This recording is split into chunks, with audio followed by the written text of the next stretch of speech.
Hello and welcome, Star Wars fans, to this week's episode of Duel of the Ranks, a show where we debate takes so hot that they'd melt a planet with twin suns. On this week's episode, we're going to be discussing ranks and hot takes from the Mandalorian Chapter 16, The Rescue. By the end of this episode, we'll have a definitive answer on where this piece of Star Wars content ranks amongst the rest. With that, I'm joined this week by my co-hosts, Amanda and Christian, as we attempt to discover what story is truly the best from a galaxy far, far away. Except today, we're far, far away from each other. There was a bad snowstorm where we live today, so we're all calling in remote. But we're doing the show nonetheless. The show goes on. We're going to rank it for you. Don't worry. Yeah, for all the folks out there that just were like, we saw a snowstorm blow through the Midwest of the United States. There's no way the show's happening. Well, we're here to prove you wrong. Yeah, that's all we're here. We're here to prove you wrong, or for the people who just desperately need this show on Fridays. Well, you're still gonna get it. And it's arguably our most important episode. It is the finale of season 2 of Mandalorian. You think this is more important though than the movies we've ranked, like The Phantom Menace? I just mean the most important one of. You certainly thought so about last episode. Yeah, well, most of them are more important than Phantom Menace, in my opinion. I did think that this last episode was better than this episode, that's for sure. Really? Oh, yeah. Amanda, what was this episode all about? For the folks who don't remember the season finale of Mandalorian season 2. Yes, if you forgot the moment that changed Star Wars universe, we get Din, Bo-Katan, Fennec, Boba, what's Bo-Katan's friend's name? Kotska, and Gideon, and everyone, the doctor. Everyone is all around for the big finale where Din is here to invade Moff Gideon, beat him, and take back the child, while Bo-Katan is interested in getting her Darksaber back to take on Mandalore. While Din is getting his butt kicked by a singular death trooper, he finally bests Moff Gideon, but not before the death troopers all come flying back to the ship. And when all hope seems lost, a mysterious X-Wing flies in and lands on the ship.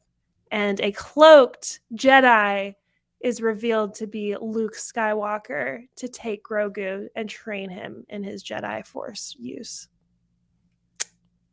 That's it. Christian, I'm so mad you gave this episode a 93.2%. Man, the last episodes were so great, and you just didn't give them their props. You didn't give them their dues. I'm the mad last that one was you so tanked phenomenal. This one. And you said it was a story a 3.5.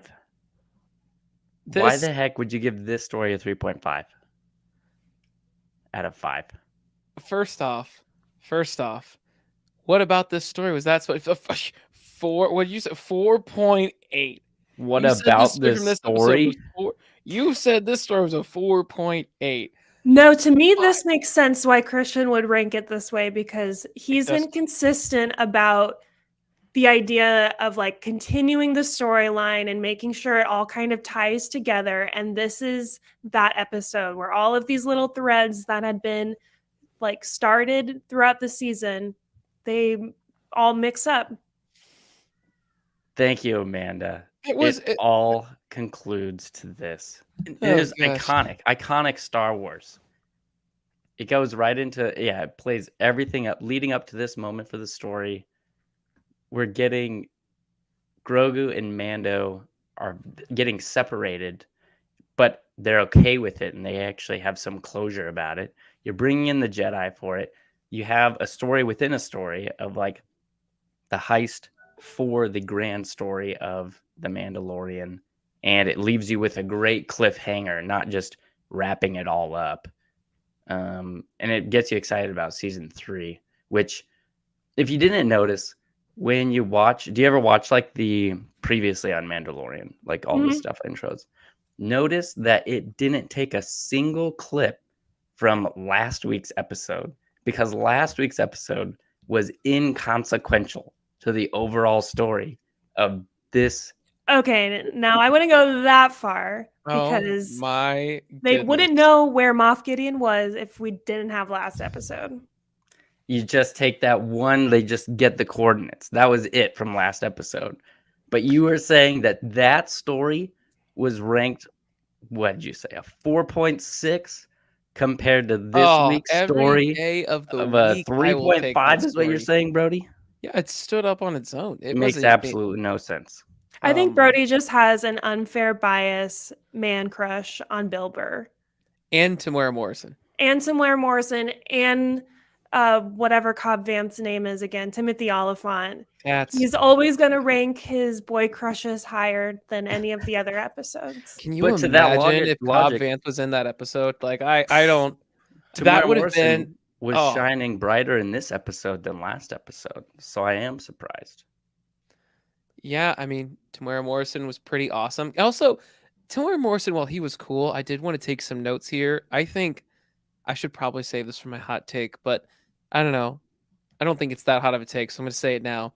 I think this is the coolest the Slave One has ever been, was in this last episode. Even though the seismic charges weren't a part of it, I loved the shot of it rising in front of, what's the Imperial cruiser ship that, the Emperor would ride on, and they were riding at the beginning of the episode. It was one of those shuttles. I forget the name of the shuttle. Yeah, one of those Imperial shuttle things. It's rising up, and I never really grasped the scale of the Slave One. When you see Boba at first, and it just keeps going, you're like, oh, this is pretty big ship. And then I love the reverse shot where Boba's clearly, obviously, he's putting on a show. And there was a shot that kind of mimicked Attack of the Clones, where the Slave One kind of just runs into the shot, super cool. And then when finally he's actually trying to get away, the guns just flip back. He spins and takes out both ties, and then goes into hyperspeed, gone. And I'm like, that was pretty badass. Boba this whole season was so much cooler in the few episodes he was in than all of the Book of Boba combined. Okay, when crazy. When you talk about the most badass Slave One moment, I always think of that Book of Boba Fett when they attack the biker gang. He murders the Sunday going. So I don't know how you can church going. Yeah, I don't know how you forgot about that one. Yeah, that was pretty awesome. Or when it's barely destroying the Sarlacc, you're like, yep, this is pretty cool. Oh, another thing I want to talk about. I will say that there were a lot of things I did love about this episode. The story was not one of them. It was fine, but the technical aspects, I gave it a 4.4. There were a couple of things that were kind of clunky to me, like when Cara Dune's having a tough time with her gun, and so she decides, screw it, and she starts just swinging it at stormtroopers, and I'm like, no one could take her out. She's in front of all of her, whoever the group she's with. She's leading the charge. Her gun doesn't work, and none of you can take her out. You stormtroopers are literally the worst. So that was one of the only nitpicks I had. Besides that, do you remember the one thing that was really cool when the TIE fighter was leaving the hangar, and you're seeing it from the perspective of the pilot, and the ship just takes off and it goes out of the hangar? So cool. Yeah, that was pretty neat. Never seen something like that, and having that kind of perspective in Star Wars yet. I don't think there's not any other moments where you've ridden from the view of the pilot, especially a stormtrooper pilot anyway. So I thought that was cool. Seeing the spear anytime that Mando uses spear is super cool. Lots of great stuff with the. I feel like if we're going to talk about technical aspects, we can't not bring up the deep fake Luke Skywalker. Yeah, that was not good. So that's why I gave it the lowest among you guys. Actually, the dead eyes. Yeah, it was just it is the eyes, and obviously that's the part of the face that we must connect with as a viewer. But also it was just, he didn't have any micro facial movements. Like he didn't emphasize certain words with like his mouth or like the way that he like squints his eyes, you know, like we all have different ways that we add more emotion behind the way we talk, and that was just like so missed. And even his like audio seemed like they were always trying to like keep his mouth away from the audio so they weren't trying to like sync it up too well. I don't know if you guys got that same impression. I mean, I'm all for them trying it though. Like I'm glad they went for it, and it wasn't something that held them back from doing it. They went for it. It wasn't perfect, but I'm glad they tried. Because it's still awesome. It still lands for me. It's interesting because the first time around was a couple years ago. Like it landed it. I could suspend disbelief for that moment, and it was pretty awesome to see what they were doing with that deepfake technology. And like, wow, that actually looks pretty darn good for like the technology at the time. Yeah, and they don't spend much time like on his face for a long period of time because I think they know that shortcoming with the mouth and the expression. But to me, like that Luke, it took me right back to the beginning, Return of the Jedi Luke, and how he was expressionless as well and very kind of robotic. And so I thought they pretty well assimilated to that character of Luke, all things considered. And yeah, this go around, I was a little more like critically looking at it, but it was still like, holy crap, what they could do back then with that. And imagine what, they keep trying to do it. So it's an interesting conversation to have about with actors signing up for stuff like this and, letting us use someone else's face or whatnot. But it's funny because this was a CGI. In the Book of Boba Fett, they used deepfake technology, and I don't know if they used the Corridor Crew, but it was some group of YouTubers who they said, well, the CGI didn't land, let's recreate it. And they did, and they did it with deepfake technology, and it looked better. So Lucasfilm said, screw it, we're going to hire those guys. And they did for the Book of Boba Fett. And it's so funny because I remember when that came out and I saw Luke in that, I was just stunned how much better it looked than the Mandalorian. And it's funny, like the amount of flack they got in the Book of Boba Fett. They're like, oh, it's still, he looks so like, the dead eyes and this and that, and didn't land for me. And I'm like, it's so cool. What are you talking about? It's just pretty cool. Just accept that this is the world we live in now. It's super awesome. And yeah, like the fact that as long as like the actors are good with it to use their likeness, characters can live on, and the tech's only going to get better and better. So I'm in the camp that they should recast it. Like I had seen a lot of fan recasts. Sebastian Stan, I think, has the absolute look for it.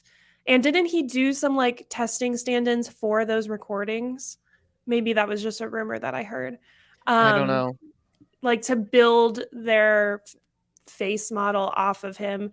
But speaking of all of that technology, the new Indiana Jones movie is coming out sometime soon, and they were able to completely de-age Harrison Ford using existing like film footage of him over the years, which is so wild. Yeah, is it also deepfake tech that they're using to do that, or I don't know. I just know that Lucasfilm like gave them all of the resources. I think regardless, I mean, even with all that, setting that aside, also with the technical aspects, we got the most live action use of the Darksaber here, right? Than we've ever seen. Mm-hmm. And I thought that was really cool. I mean, just their choreographed fight, like their fight worked really well. And it was so awesome to see all of that, all their conflict loaded up into that. And then he's using the Beskar spear and it's heating up. And I just thought cool. I thought it really worked well. And it was a good action-packed episode, but also carrying a punch with story and a conclusion, holding for a great cliffhanger. So I think your story rank is crap, Brody. It's your 3.5 for this finale. It's one of the 70%. You told the story you need to tell. You got it across the finish line. You of It's all not people. it's Boba not the Fett is showcasing in here, man. It was even character building for him. It's not character building. It was Oh cool man, action. he got to So I've throw off learned some what you like, and zingers, that's some okay. one-liners. It's okay. We're all allowed to like different things. You like shiny objects and flashy toys and things You that did go not boom. allow me to like or dislike anything from last episode, so I'm not gonna let you live it down. So I'm just saying that's totally cool. That's your wheelhouse. I appreciate the depth that they went with this last episode and the dialogue that was, created out of it. But hey, that's totally fine.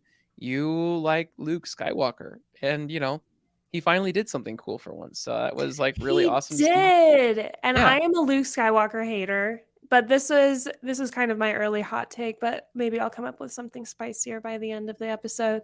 But this is him finally doing something cool, like for the first time. Which I don't know if that's a hot take.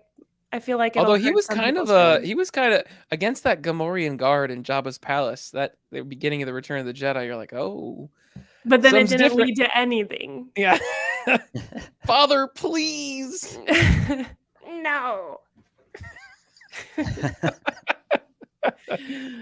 You will die. No, he's definitely his most badass form here, which I love because then it's a nod to my favorite movie, which is The Last Jedi. And it makes sense when you see how confident and powerful Luke is when he walks into this ship and he's force choking these death troopers. That was so this collapsing. Man is, yes, he is absolutely Jedi Master level at this moment. And it makes sense that he would have such confidence and notoriety and respect that once he actually did fail, it would crush him because he's not used to facing that part of himself. So yeah. I think this further backs the direction that Luke goes in the sequel trilogy. Oh, man. Interesting. And the story set up that area for technical aspects that, again, I think that's the thing that shined the most in this episode. Luke, and maybe this is another hot take, but when he's going down that hallway, I bought so much more into the choreography of that than I do for most of the choreography in the prequels. Something that I think is really cool that I've noticed a lot of times in the prequels, like they're blocking, they see what's coming. Whereas like this, the whole thing felt like this fluid dance. And when he's getting ready to block a shot, it wasn't just like, oh, block. And I'm always thinking, well, if there's all of these things coming at you, how are you going to block all these shots at once? So Luke, as he's blocking, he's using like a strike motion to also block and also take one out to make the most of each swing. So just to add, it was super cool to see that. Again, he did teeter into the dark side there, it looks like, with using that force choke. And so there was a lot of cool stuff there where you're like, okay, however powerful a lot of these Jedi Masters were before, Luke's on another level. At least that's how it seems. Mm-hmm. And it's, again, it really piques your curiosity because we know how, badass the Mandalorian is. And he could, as Moff Gideon said, he had trouble with just one. And Luke took out all of them. Oh, yeah. Was it a battalion, a garrison? I don't know, but he took out all of them. So super cool to see Luke be not just the greatest moment of his career, but most Jedis to the point we've seen today. Yeah. And it was great to see like the mirror of the Rogue One hallway scene with Vader and that. So like the minds behind the episode were honoring these layers and keeping it going. So I think that also helps in as far as the immersive universe goes. Yeah.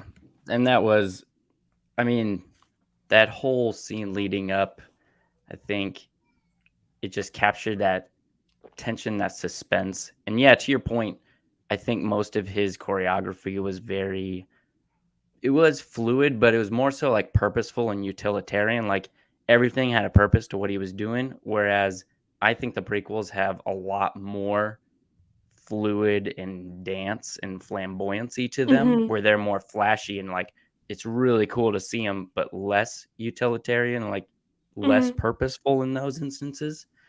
But it was just really cool to see him doing all that. And then, yeah, kind of touching back what you were saying, Amanda, the immersive universe side of things, and Moff Gideon, that you made me think of when Moff Gideon I liked him serving as kind of like a narrator or a guide for the audience, reminding them how significant the Darksaber is, and like, oh no, like their plan has been foiled. I gave it to him. This is what's going on. Like he's adding to that immersive universe and to that story of like playing into between the next steps for Mando and Bo-Katan and all them. Like, you don't just have Grogu and his separation.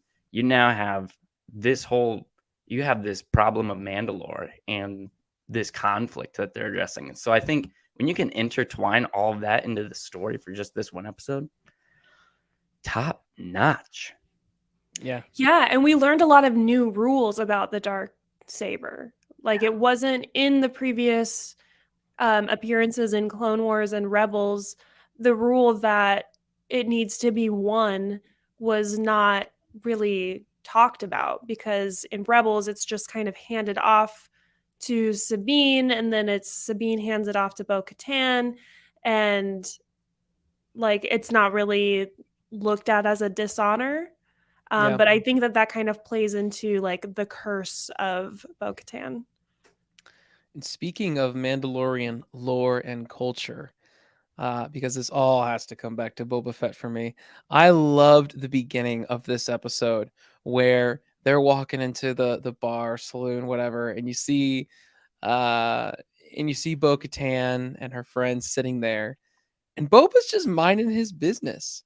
And out of nowhere, Bo-Katan says, he's like, "Come on, we don't need these. We don't need these folks."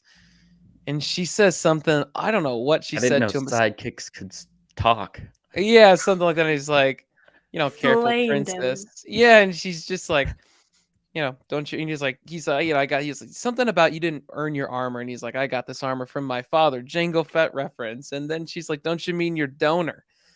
And then going into, I've heard your voice, countless times. And I loved that whole sequence with those two. Super cool. So it's funny that didn't play into your ranking of the characters, though. No, I mean, it was fun, but it didn't like build anything against the immersive universe. I mean, this immersive universe, it had those references. Slave One was awesome. Those Imperial whatever transport ships had the Darksaber, Luke Skywalker, TIE fighters, R2-D2. This immersive universe was a 5 out of 5. Yeah. Like I all of those fun things, but it didn't really help build up any characters for me. You didn't really learn anything new. I disagree. I think you got to see, well, we have so many different point of views of Mandalorians. Like Din's perspective of what it means to be a Mandalorian is so different than Bo-Katan's, is so different than Boba Fett, who doesn't even consider himself really a Mandalorian. And that's what kind of broke down Mandalore. And just seeing those interactions and how different people with different beliefs like are interacting with each other is so cool. And I'm really excited to see that expand in season 3. Also wanted to pull up Pod Ones. They joined us here and talked about how it was kind of touched on when Maul beats Tar Vizsla and he takes the saber after he defeats him in Clone Wars. But yeah, it doesn't take, like, the rules of the Darksaber are a little more vague in those instances. Yeah. But when you were talking about the whole scuffle between Boba and Casca, I had to Google the quote that he said. He's like, "Well, if it isn't the quack they're calling the stifling slimy." And it's like, what the heck is that? I know. I literally, every time I hear him say that, I'm like, is he saying, isn't that the quack duck?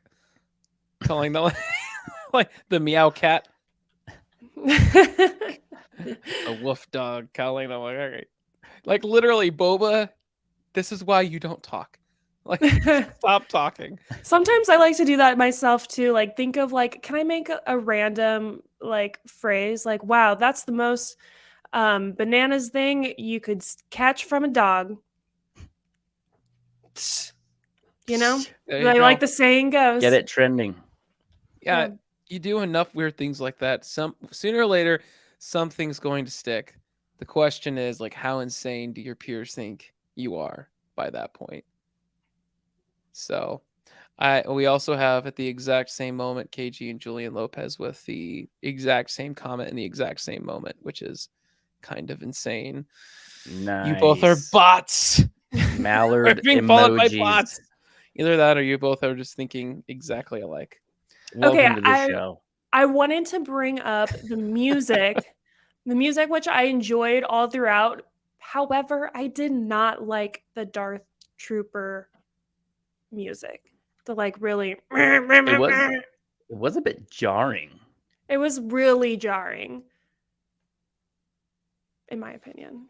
I love the music. It took it out for me. Everything else though, like, was great, but it was just like this one thing that was like, whoa, LG, hold on. LG, what you doing? Wow. Man? Yeah, no, I loved it. I love that too. It gave me like this 80s RoboCop kind of vibe to it. Yeah, I don't know. I'm into the synth sound. Thought it worked for me. But really, LG just, as always, he crushed it this episode. I loved also the score that's playing when Luke is going through the hallway.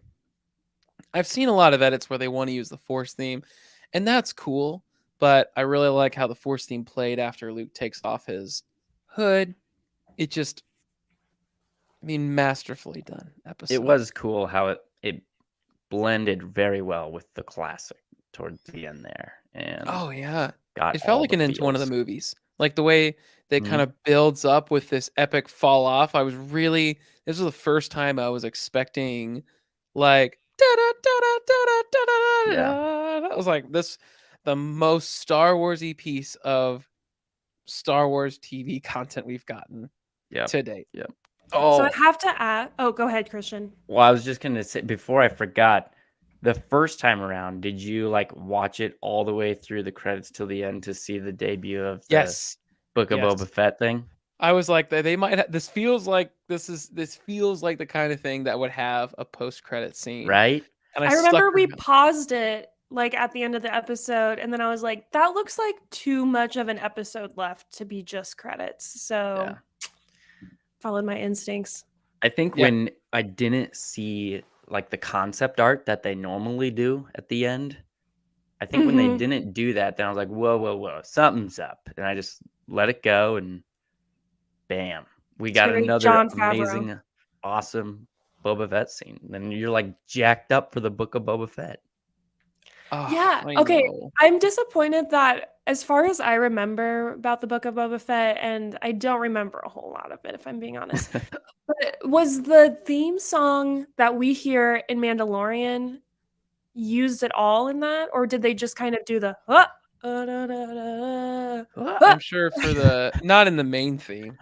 I loved his theme in Mandalorian way better. Way better. It's so intimidating. It was, and they just went a kind of a completely different way. But it was like they wanted to do a flavor of the Mandalorian, and like I don't know, it seemed like they tried to attach too much of Boba to the Mandalorian. Yeah, I will say I love Boba's theme, so there's no hate coming on. But I remember when I heard it the first time, I was like, you didn't need this though. Like it's fine. I do love Boba's theme so much. So, but it was already perfect. And again, it's more intimidating. And it's funny because after you watch Book of Boba Fett, you see this guy who's just gonna shoot down. Oh my gosh, what's his name? The guy who took Jabba's place. Bib Fortuna? Yeah, he took Bib Fortuna's spot. Just shot him in cold blood. You don't see that at a Book of Boba Fett, Boba.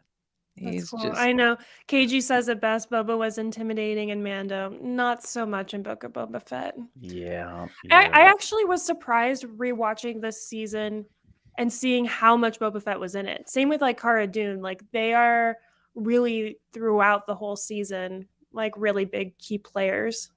Yeah, and I thought they were used well too. Like, They were. They didn't steal the show, but they definitely aided in carrying the purpose and the story. And yeah, I thought it worked out really well. So I gotta ask you guys, when this episode first came out, KG said they didn't watch Mando when it first came out and it was spoiled that Luke was the big reveal. Oh. Did you know that was coming? When was it that you knew? Like, was it as soon as you saw the X-Wing, you were like, I know who that is? No, it wasn't until I saw the black glove holding the green lightsaber that I'm like, if this isn't Luke, this is a horrible misdirect that is going to backfire so hard on them. like I'm like, that's, you know, they can't do it. Not after the Last Jedi. They can't do us like this. Like, that better be Luke. And when he took off his, you know, hood, I was very, very relieved that they followed through on their promise this time.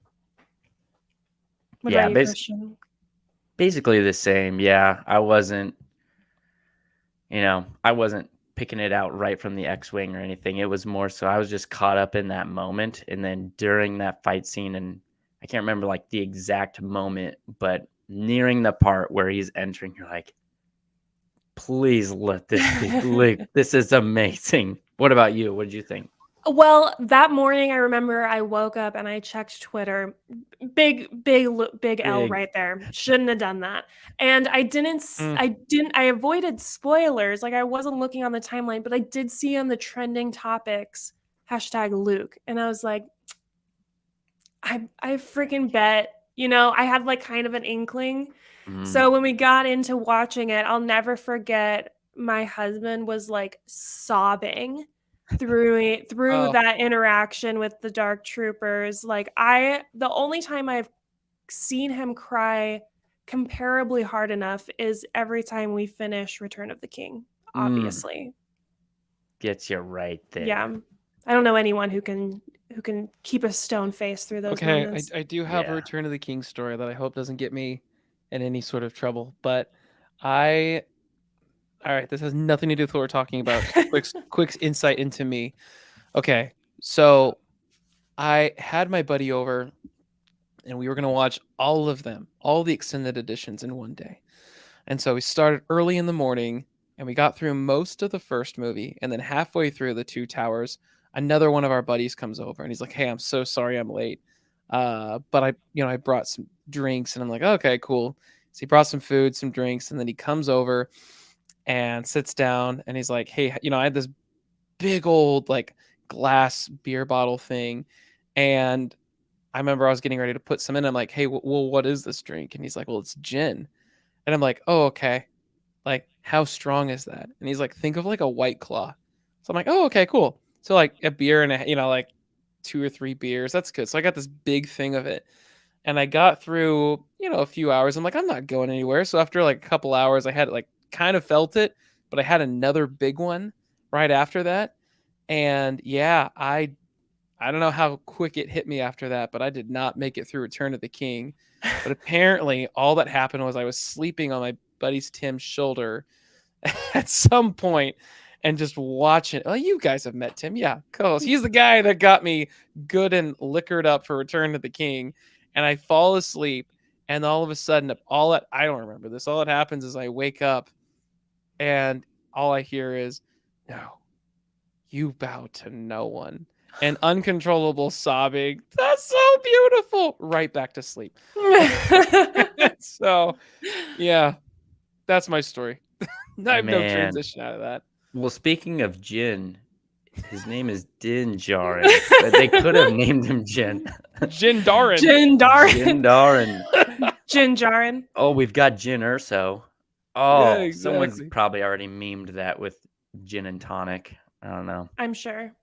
I know. Well, it is interesting though to like look at this and like think through the lens of other people. We had in the comments here, some of the folks were saying that they've watched like 50 different reactions.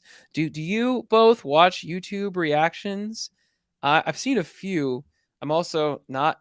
I mean, we have a YouTube show, and I'm not really watching a whole lot of YouTubers right now. So, I mean, do you both watch any of the reaction stuff out there? Not really. I don't. No, I kind of missed out on like getting into YouTube. I was a Tumblr girly back really? in the internet days, and yeah, that's pretty much where Well, my attention went. well, let us know in the comments here if you want to see us do reactions to some of Mando season 3. Because if you do, you let us know. You ask for it, we'll make them for you. If you're already watching it, why not add some Duel of the Ranks stuff in there? Amanda, you react pretty big to things. Okay, my mom has always said that I'm dramatic, but I've always said that I just have dramatic things happen to me and I react accordingly. Nice. That All makes right. sense. Mhm. Well, it looks like the comments are demanding that we do reactions for Mando season 3. So it's gonna happen. We're gonna do it. Okay. I don't know how Let's we're do gonna it. figure it out. We're gonna That'll be figure it out. something. We're just gonna put. I'll just use the cameras I have in Christian's house to spy on him, and just press record on those. Show off the footage. You'll be probably really bored. Just You know, I you'd don't think I have would that be. animated reaction to I things. think everybody should get the Amanda commentary when I'm watching any show. Like, my husband is so blessed to get to hear my thoughts and quips and funny zingers all throughout. So I feel like I'd be good at reaction videos. It's all the insights. Yeah, I am not I don't think I'm great at them, but maybe I'll learn. I was I was asked to be on one. I jumped on it, and I was never asked to come back. So I'll learn. I'll get better. I'll get better. With that, it's time for hot takes. Wait, no, we have to tell people what we ranked it. And we okay. gotta You know, talk that's about important. Moff Gideon's reaction. He's about to blow his head off when he saw Luke coming in. Yeah, dude, Moff Gideon continues to be like so diabolical and mischievous, and I love his character, even though I still think he's a poser, for the record. Oh yeah, that's right. He is a poser. But he actually went out trying to take out Grogu. And, you know, for that, that's pretty baller. That's pretty villain. So maybe I have to rescind that poser. Well, so what's crazy is I remember the first time he was about to blow his head off, and I was bought in. I'm like, no way, he's actually gonna do it, and he doesn't. But my second time, I know he doesn't. But even this time around, I'm like, no way, he's gonna blow his head off. Like, he doesn't do it. I'm like, oh yeah, that's right, he doesn't blow his head off. But that moment, they just sink in. And I was like, holy crap. We do have a family-friendly rating for this show, so I won't be explicit, but the dude is he's a female dog. This guy, he tries to make peace with Mando, says everything's all peachy keen. And then when Mando turns his back, just showcasing honor versus dishonorable actions, he tries to get a cheap shot. And not only that, he's an idiot. I was thinking, why didn't you? The backs of his legs are unshielded. Why would you hit, even if you're going for his head? Why would you go with anything that's like semi near his jetpack? Because obviously he kind of curls up and recoils and lets the jetpack take the deflection. But it's just like, if no or matter his what, armor in general, it's not going to hit. You're just hitting for the legs. Pile of best cars. What you're doing? Yeah, you're no matter what you're doing, the upper body. We've seen how heavy that thing can be. Go for the legs. And that's, I don't know what he was thinking. Maybe he wasn't. Maybe he had his adrenaline pumping. He wasn't thinking. He was super, I'm going to do it. Just. Or was it his plan all along to give him the dark saber and infuriate Bo-Katan? I don't know. I'm just. I think he thought he was getting away when those. Yeah. When those death troopers came back. So. Yeah, probably. Well, where did this put our cumulative rank? It is sitting at an 86.67%. That's really solid. That's high for this gang. Yep. Yeah, I mean, is that the highest of this season? Well, no, it can't be, because let me see here. Episode Chapter 1 9 had an 88. Oh man. Out with the bang. So mad. Oh, that was the Start Marshal. with the bang. Yeah, of course. Marshall was really fun too. That was a great episode. So for season 2, the average is a 79.08%, where season 1 was 75.91. Meaning after Solid. Andor, Obi-Wan Kenobi are the top 2 shows, with Andor being 80.18, Obi-Wan being 78.04, The Mandalorian being 77.49, then Book of Boba Fett at 71.75, Tales of the Jedi at 67.38, and The Bad Batch at 63.93%. Ouch, Bad Batch. Although I'm pretty I got caught up on Bad Batch this week, and it is going to be better than our first. I'm watching it right now, and I'll tell you, there's some good stuff this season. There is some good stuff. I'm excited. I'm like, this is gonna it's gonna beat out. I think it's gonna beat out Book of Boba Fett when this show's all said and done for sure. I mean, it doesn't take much. No. Yeah, it doesn't take much. Like, come on now. Like, okay, yeah, you're right. I mean, Boba might even be in this show at some point. That'd be awesome. He and Omega are like basically twinsies. Because Omega, she grows at a standard rate too, doesn't she? She's not like a accelerated growth. Correct. Yeah. Yeah, so she's like, that's the closest thing he's got to a twin. That is true. Much younger twin. Yeah, but like, I mean, they're all kind of twins if you think about it. I mean, they're closer than actual twins with DNA. Okay. Yeah. You could call him a clone. Are we ready for hot takes now? Can I press the button? Let's do some hot takes. Time to press the button. Don't be too proud of this podcast you've constructed. The ability to rank content is insignificant next to the power of an exceptional hot take.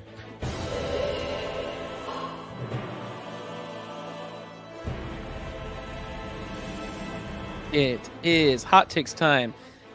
And Amanda said she was lining up a spicier hot take than what she originally had. So I'm really excited to hear what Amanda has in store for us today. So this season of Mandalorian brought us a lot of new characters from the extended universe over into this world. We've got Cobb Vanth, Fennec Shan, Boba Fett. And my hot take, even with Luke Skywalker here at the end, I think R2 was the best surprise cameo this season. Yes. What? What? You're not serious. I don't believe you. I don't. Yeah, there's no more. You can say it. It's a hot take, but I know damn well you don't believe anything you just Yes, I do. You don't know me. Well enough to know you don't believe that. R2 is the best. If it was Chopper, you'd have me in the first half. No. You really believe this? You don't believe that at all? Yeah, I do. Yeah, no. That's your lying face bobbing your head. No, I don't buy it at all. You're not going to tell me. But let's say I Ahsoka did Tano. believe it. If I did believe it. Then I'd say you have a thing for droids. Yo. I do love droids. I believe in droid rights. That's true. We've talked about that extensively. I believe in a droid's right to make me a sandwich. Wow. Hot takes. I mean, it's just like, I mean, you could have some hardcore R2D2 fan clubs out there touting this, and it's like, yeah, that is certainly a hot take. It's just almost comical how hot of a hot take it is. Yeah, I know. I mean, I disagree. I told you I was going to hot bring take. the heat. You brought it. You brought it. Jeffrey Miller said, he's like, I don't know why I get so nervous for your hot take section. This is why I know we don't even know what we're going to say. Me too, Jeffrey Miller. I get nervous for hot takes. We didn't even know what we were going to say. Listen, first off, I don't know why everyone keeps talking about droids need rights. We build them. It's hardware. They're not sentient. We talk about the Force. If you believe in the Force and all of these things, that they're all these beings of energy, these spiritual beings, were all these luminescent things that Yoda talks about. Droids are not included in that. It's not real life. You can reset them just like you did R2D2 and C3PO. They're fun, but that's all they are. They're there to give you data, information. They're not your friends. They can be programmed to be nice, but at the end of the day, they're just machines. So, no. Not my hot take. I know. But I'm double downing on a point that, in case new listeners hear what I think, now they know where I stand on that. I disagree that it was the best. We had Ahsoka Tano, Boba Fett, Bo-Katan, or Katan. We had Luke Skywalker. We had Frog Lady. We had Cobb Vanth. But R2D2. Him rolling in. People. We didn't expect, after we get Luke Skywalker, you're like, wow, here we go. This is it. And then you're like, R2? What? You could argue maybe the most. All right, we need to do reactions with Amanda. That's all I just learned out of all of this. What? Amanda's gonna R2. I need to do reactions with Amanda and Jake. I'll be sitting there just chilling, being a terrible reactor. Jake's gonna be in tears seeing Luke. Amanda's not gonna be saying anything. And then when Jake gets done sobbing, then R2's gonna roll in, and Amanda's just gonna start throwing up hands in the air, praising the Force. Exactly. All right. Well, I'm gonna go ahead and vote it down too. Sorry, Amanda. I got a bad feeling about this hot take.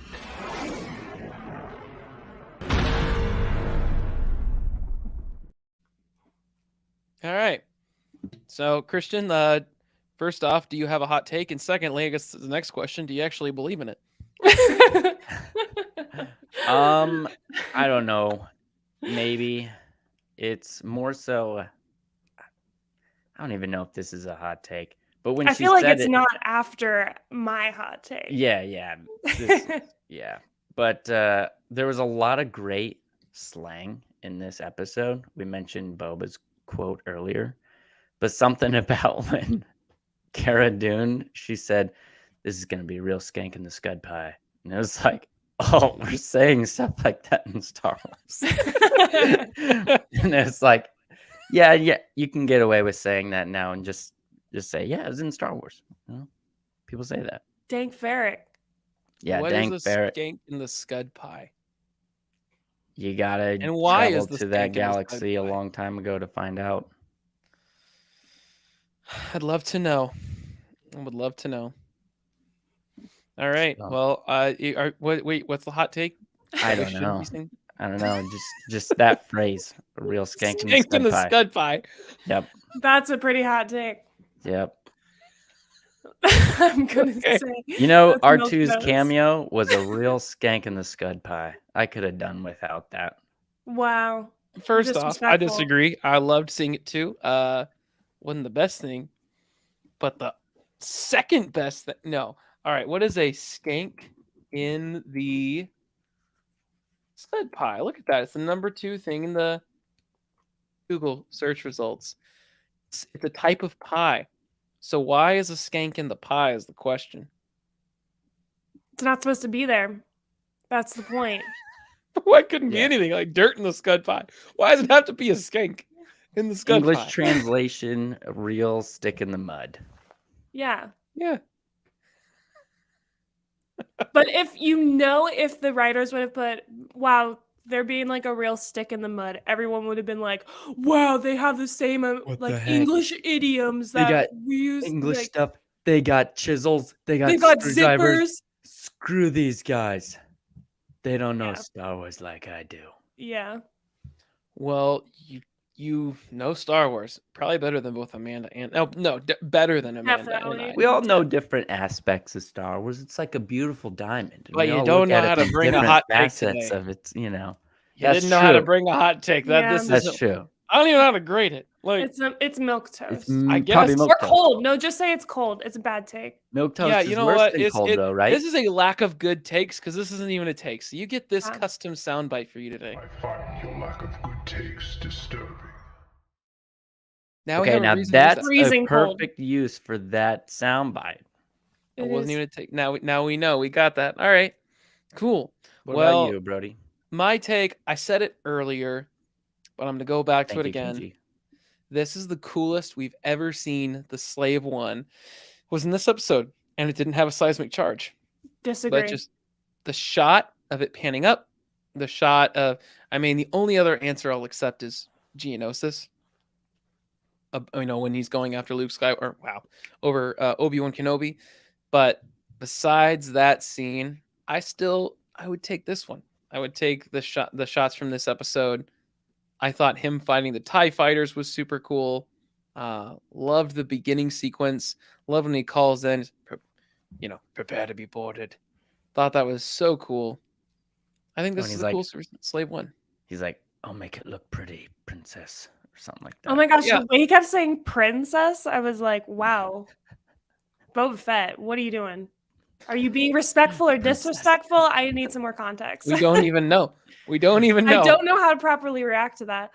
I just disagree because I think the Book of Boba Fett had that Slave One scene that I think trumps all other ones. So wait, for real? The biker gang? Yeah, you're leaning into that hard for real. Well, it was for real. Cool.